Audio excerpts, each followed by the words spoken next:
જય શ્રી કૃષ્ણ મિત્રો, નિત્ય સત્સંગમાં આપ સૌનું સ્વાગત છે। આજે આપણે સાંભળીશું શ્રી શનિદેવની કથા તથા તેમનું મહાત્મ્ય। તો જો આ વિડીયો તમને પસંદ પડે તો લાઈક અને શેર કરી ચેનલને સબસ્ક્રાઈબ જરૂરથી કરજો।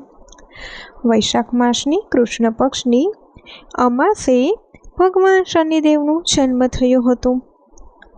આ દિવસે શનિદેવને પ્રસન્ન કરવા હેતુ તેમની વિશેષ પૂજા આરાધના કરવામાં આવે છે। ખાસ કરીને શનિની સાડાસાતી કે નાની પનોતીઓ પસાર થઈ રહેલા જાતકો, શનિની મહાદશા ચાલી રહી હોય કે દૂષિત અથવા પીડિત શનિ ધરાવતા જાતકો માટે આ દિવસ વધુ મહત્વ ધરાવનારો બની જાય છે। શાસ્ત્રો અનુસાર શનિદેવને સૂર્યદેવના પુત્ર માનવામાં આવે છે। સૂર્યની સંજ્ઞા નામકની રાણી હતી। એકવાર સંજ્ઞાથી સૂર્યનું તેજ સહન ન થતાં તેણે પોતાના પડછાયામાંથી એક પ્રકૃતિનું નિર્માણ કર્યું અને તેનામાં પ્રાણ પૂર્યા। આ પ્રતિકૃતિ તે સૂર્યની બીજી પત્ની છાયા। બાદમાં સૂર્યદેવ આ ભ્રામક અને માયાવી છાયાના સત્સંગમાં આવ્યા અને છાયાના સંબંધથી સૂર્યદેવને ત્યાં શનિ મહારાજનો જન્મ થયો, જે છાયાપુત્ર તરીકે પણ ઓળખાય છે। શનિનો વર્ણ શ્યામ છે। જ્યારે તેમનો જન્મ થયો ત્યારે સૂર્યદેવે તેને જોઈને નાખુશ થયા હતા। સૂર્યને દુઃખ થયું હતું કે પોતાના જેવો સુંદર અને ચળકતો વર્ણ ધરાવનારો પુત્ર શ્યામ કઈ રીતે હોઈ શકે। ત્યારથી જ પિતા અને પુત્ર વચ્ચે શત્રુતાના બીજ રોપાયા। સૂર્ય અને શનિ એકબીજાના શત્રુ થયા। શનિ ગ્રહમંડળમાં સૌથી દૂર રહેલો ગ્રહ છે। શનિદેવ કશ્યપ ગોત્ર છે અને સૌરાષ્ટ્ર તેમનું જન્મસ્થળ માનવામાં આવે છે। શીત પ્રકૃતિ ધરાવનાર ગ્રહ છે। નીલમણી સમાન શરીરની કાંતિ ધરાવનારા શનિદેવના મસ્તક પર રત્નનો મુગટ શોભાયમાન છે। પોતાના ચારેય હાથોમાં ધનુષ, બાણ, ત્રિશૂળ, ગદા અને અભય મુદ્રાને ધારણ કરેલા છે। તેમનું વાહન ગીધ અને રથ લોઢાનો બનેલો છે। તેઓ પોતાના શત્રુઓને ભયભીત કરનાર અને ભક્તોનું સદા કલ્યાણ કરનારા છે। શનિના અધિદેવતા પ્રજાપિતા બ્રહ્મા અને પ્રત્યાધિદેવતા યમ છે। શનિ નામ એ શનિશ્ચર પરથી આવેલું છે। સંસ્કૃતમાં શનિ એટલે ધીરે ધીરે અને શનિશ્ચર એટલે કે ધીરેથી ચાલનારો। શનિ એ મંદ તરીકે પણ ઓળખાય છે।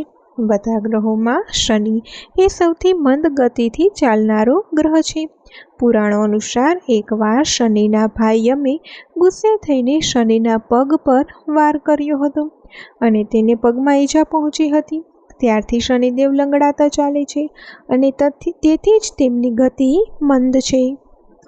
શનિદેવની દ્રષ્ટિને અશુભ માનવામાં આવે છે।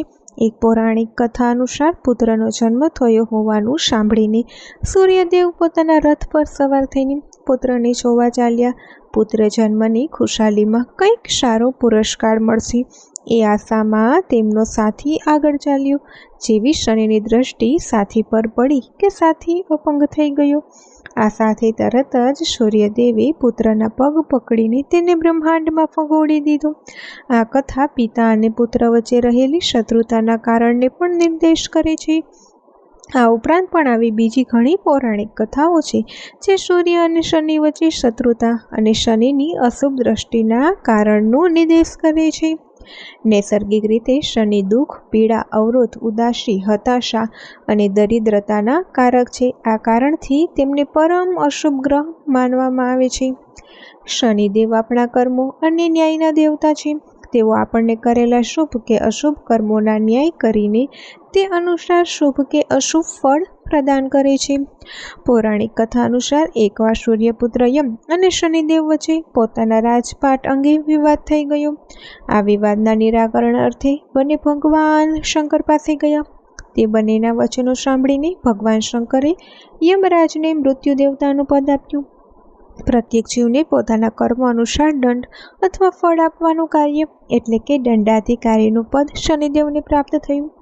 ભગવાન શંકરે શનિદેવને વરદાન આપ્યું કે તેમની દ્રષ્ટિના પ્રભાવથી દેવતા પણ બચી નહીં શકે તથા કળિયુગમાં તેમનું વિશેષ મહત્વ રહેશે. ત્યારથી શનિદેવ આ જગતમાં કર્મફળદાતાની ભૂમિકા ભજવી રહ્યા છે.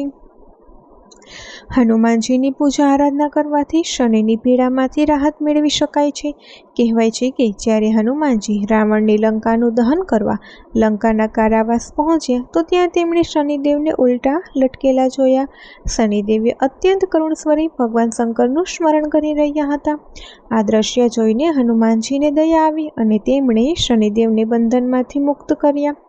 બંધન મુક્ત થઈને શનિદેવે હનુમાનજીને કહ્યું કે હે પવનપુત્ર હનુમાન, હું આપના આ કાર્ય માટે હંમેશા આપનો ઋણી રહીશ. હું વચન આપું છું કે જે કોઈ આપની આરાધના કરશે તેમને મારી પીડામાંથી મુક્તિ મળશે. જ્યારે કોઈ વ્યક્તિ પૂર્ણ શ્રદ્ધા અને સમર્પણ ભાવથી હનુમાનજીનું સ્મરણ કરે છે ત્યારે તે હનુમાનજીના ગુણોને આત્મસાત કરે છે. આ ગુણો જ શનિની સકારાત્મક ઉર્જાની પ્રાપ્તિમાં સહાયક બને છે. નિયમિત શનિના મંત્રના જાપ કરવાથી શનિની કૃપા પ્રાપ્તિ શક્ય બને છે. મનના ત્રાયતે ઇતિ મંત્ર અર્થાત મનન કરવાથી જે માનવીનું ત્રાણ અર્થાત રક્ષણ કરે છે તે મંત્ર કહેવાય છે. મંત્ર વિદ્યા ભારતની અતિ પ્રાચીન અને પવિત્ર વિદ્યા છે. મંત્ર એ એક પ્રકારની ઈશ્વરને કરાતી પ્રાર્થના છે. તે મનને એકાગ્ર કરે છે અને આંતર મનને અસર પહોંચાડે છે. મહર્ષિ વેદવ્યાસ રચિત નવગ્રહ સ્ત્રોત નીલાંજન સમાભાષણમ રવિપુત્રમ યમાગ્રજમ છાયા માર્તંડ સંભુતમ તમ નમામી શનૈશ્ચરમ. આનો અર્થ થાય છે નીલા કાજળ સમાન જેમની દીપ્તિ છે, જે સૂર્ય ભગવાન તથા યમરાજના મોટા ભાઈ છે. સૂર્યની છાયાથી જેમની ઉત્પત્તિ થાય છે એ શનિદેવને હું પ્રણામ કરું છું. આ ઉપરાંત બીજો છે શનિ પીડાહાર સ્ત્રોત.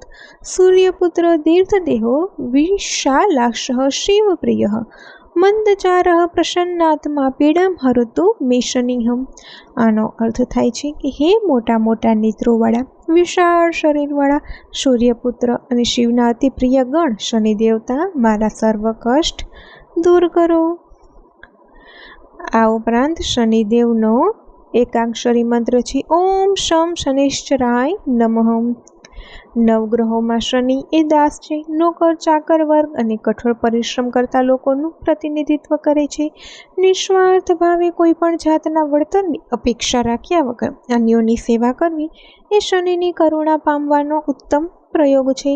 ખાસ કરીને વૃદ્ધ, અસહાય તેમજ નબળા લોકોની સેવા કરવાથી શનિ મહારાજ પ્રસન્ન થાય છે. વડીલોનું હંમેશા સન્માન કરવું જોઈએ. શનિને નમ્રતા પસંદ છે, અહંકાર અને ઘમંડ નહીં. સૂર્ય અહંકારની ઉચ્ચ રાશિ મેષમાં શનિ નીચનો થઈ જાય છે અને સૂર્યની નીચ રાશિ તુલામાં શનિ ઊંચનો થઈ જાય છે. નમ્ર બનીને રહેવાથી, સારા કર્મો કરવાથી અને સત્યના માર્ગે ચાલવાથી શનિની હેરાનગતિથી બચી શકાય છે. શનિ એ અનુશાસન પ્રિય ગ્રહ છે. જીવનમાં મુશ્કેલીઓ આપીને અનુશાસન શીખવવા ઉત્સુક હોય છે. રોજબરોજના જીવનમાં અનુશાસન અપનાવીને શનિ દ્વારા આપવામાં આવતી મુશ્કેલીઓ ઘટાડી શકાય છે. દાન આપવું એ સ્વેચ્છાએ કરવામાં આવતી કાર્મિક ઋણની ચૂકવણી છે. શનિ સંબંધિત વસ્તુઓ જેવી કે આખા અડદ, તેલ, તળેલા ખાદ્ય પદાર્થો, કાળા તલ, કાળું વસ્ત્ર, લોખંડની વસ્તુઓ વગેરેનું જરૂરિયાતવાળી વૃદ્ધ કે અપંગ વ્યક્તિને શનિવારે દાન આપીને શનિની પીડા હળવી કરી શકાય છે. પીપળાના વૃક્ષનું પૂજન કરવું. પ્રાતઃ સ્નાનોપચાર કાળ તલ અને લવિંગ મિશ્રિત જળ પશ્ચિમ બાજુ મુખ કરીને પીપળાના વૃક્ષને ચઢાવી શકાય. વેદોમાં પીપળાના વૃક્ષને અશ્વત્થ કહેવામાં આવ્યું છે. આ એક દેવવૃક્ષ છે અને તેની નીચે બેસી મંત્ર જપ અને ધ્યાન ધરવું શુભ મનાય છે. શિવ ઉપાસના અથવા હનુમાનજીની આરાધના કરવી જોઈએ. શનિના દુષ્ટ પ્રભાવથી બચવા કાળ ભૈરવની પૂજા કરવી શુભ છે. કાળ એટલે કે સમય અને જે ભયથી રક્ષા કરે તે ભૈરવ અર્થાત ભૈરવ. કાળ ભૈરવ ભગવાન શિવના જ અવતાર માનવામાં આવે છે. શનિ આપણા જીવનમાં જરૂરી ન હોય તેવી ચીજોને દૂર કરે છે. શનિની કૃપા પ્રાપ્તિનો સૌથી સહેલો ઉપાય બિનજરૂરી વસ્તુઓનો નિકાલ કરવાનો છે. ઘરમાંથી બિનજરૂરી વસ્તુઓ અને મનમાંથી બિનજરૂરી વિચારો દૂર કરી માનસિક શાંતિનો અનુભવ કરી શકાય છે. શનિદેવ એ આપણને વાસ્તવિકતાનું ભાન કરાવે છે અને ધરતી પર લઈ આવે છે. હંમેશા વાસ્તવિકતાની અને વર્તમાનની દુનિયામાં રહીને શનિની આ ભાવનાનું સન્માન કરી શકાય છે. ધ્યાન વર્તમાનની ક્ષણમાં જીવવા માટે મદદરૂપ સાબિત થઈ શકે છે. આ ઉપરાંત શનિ જયંતિના દિવસે કરાતા અમુક ખાસ ઉપાયો વિશે હવે આપણે જાણીશું. પહેલું છે પીપળાના ઝાડ નીચે દીવો પ્રગટાવવો. શનિ અમાસની સાંજે પીપળાના ઝાડ નીચે સરસવના તેલનું દીવો પ્રગટાવવો જોઈએ. દીવામાં થોડું કાળા તલ પણ નાખો. ત્યારબાદ પીપળાના ઝાડની 7 વાર પરિક્રમા કરો. માન્યતા છે કે તેનાથી શનિ દોષનો પ્રભાવ ઓછો થઈ જાય છે. ત્યારબાદ છે છાયાદાન. શનિની શાળા સાથે કે ઠેચાથી પરેશાન લોકો માટે છાયાદાન ખૂબ જ મહત્વપૂર્ણ માનવામાં આવે છે.